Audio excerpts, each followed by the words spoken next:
What up guys, it's Lee here from Bleeped Up Productions and Discheads. Today we have a fantastic episode. It's going to be an ongoing series because, I think this is going to add a little bit of diversity to our Discheads channel here on YouTube.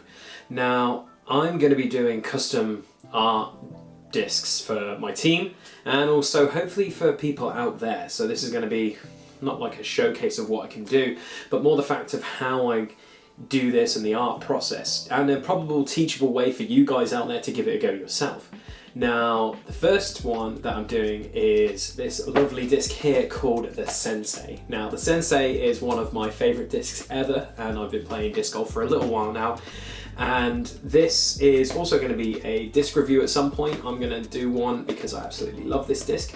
But I'm going to be turning this disc into something a little bit different. Now, if you can see the artwork on there, the Sensei, it is actually, this cool looking monk. Now, my good friend Ben, who is a part of our team and our podcast here on Discheads, gave me his Sensei and was like, I want it to be something different other than that. And we have a very, very, kindred alike, Ben and me. We both love Dragon Ball Z.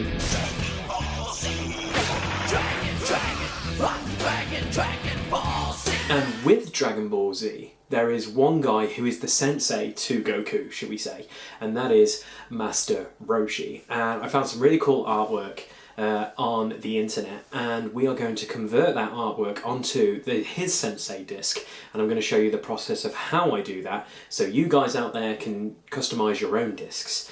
And with that being said, let's get straight into what the artwork is going to look like, and we'll get into some glamour shots of me doing all the artwork.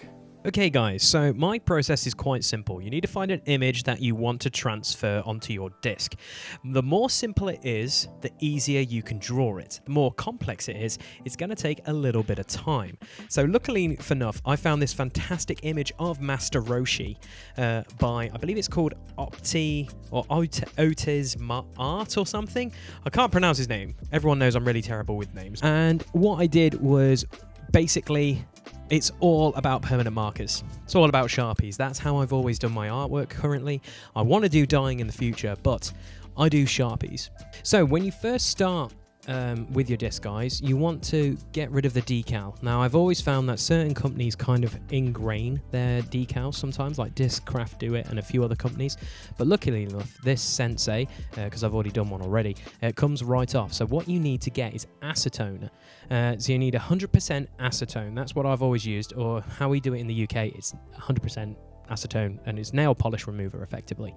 And as you can see, it comes right off, and it's just so satisfying. Honestly, it's kind of sad seeing all that cool artwork someone else has done, but you're going to replace it with your own artwork and make this disc unique to you, which is the whole process of doodling on discs and designing discs to your bag and your liking.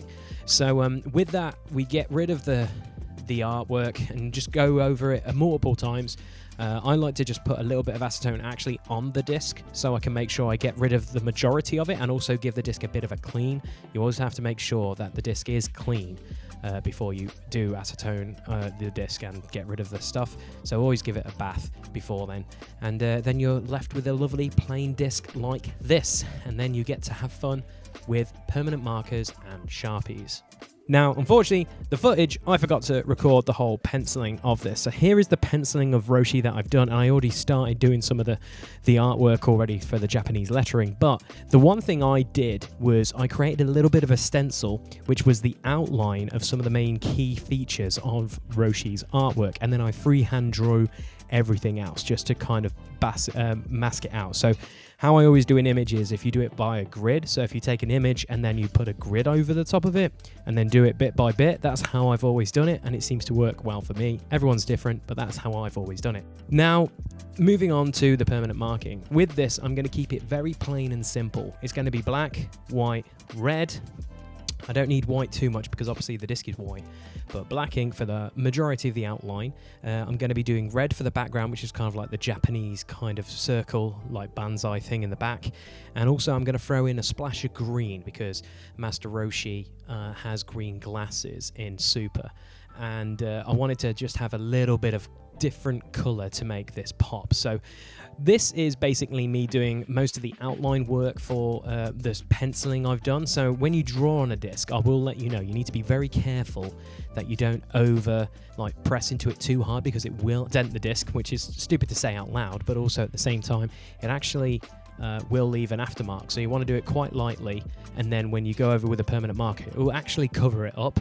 But some pencils are a little bit different, but I've always found like HB ones, the ones that I'm using, they're really good at my drawing and doodles on discs, so it works out really well. For your fine liners, when it comes to blacks, you want to find a consistent color of black, because funny enough, black is one of the most complex colors I've found recently to try and match. So I always try and get a few of the same colors, so then I know for a fact that I'm going to be using that black for the disc.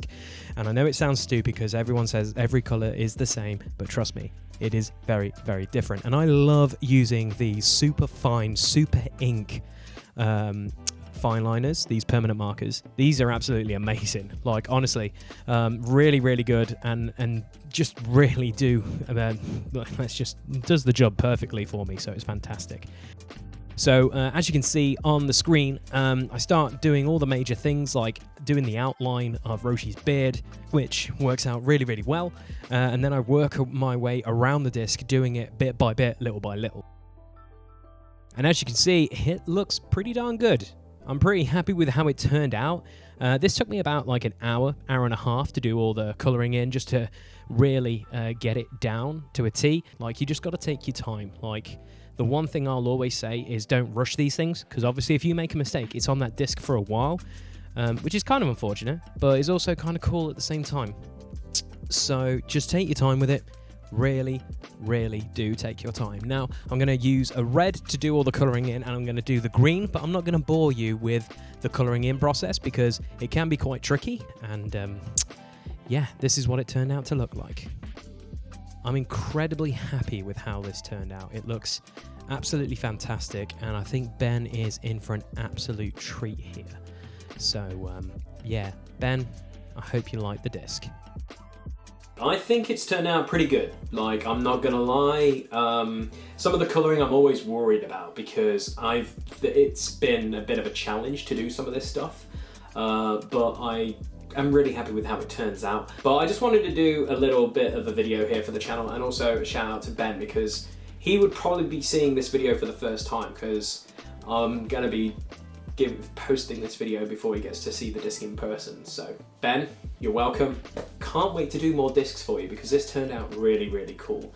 So guys, that was episode 1 of disc designs, I think I'm going to call this series, and I really look forward to showcasing how you can design your discs. Obviously you can dye and you can do other stuff, but it's amazing what you can do with Sharpies and, you know, just freehand artwork. And, you know, you don't have to be talented or overcomplicate things. You can do the simplest designs, and all you've got to do is take your time and enjoy it. And yeah, that's how, all I can say is how this series is going to go for me. So hopefully this has inspired you out there to do more designing of your own discs, because hey, that's the one cool thing I love about disc golf, is not just that it's an all-inclusive sport, it can also show your, you know, your artistic styles as well as playing this fantastic game.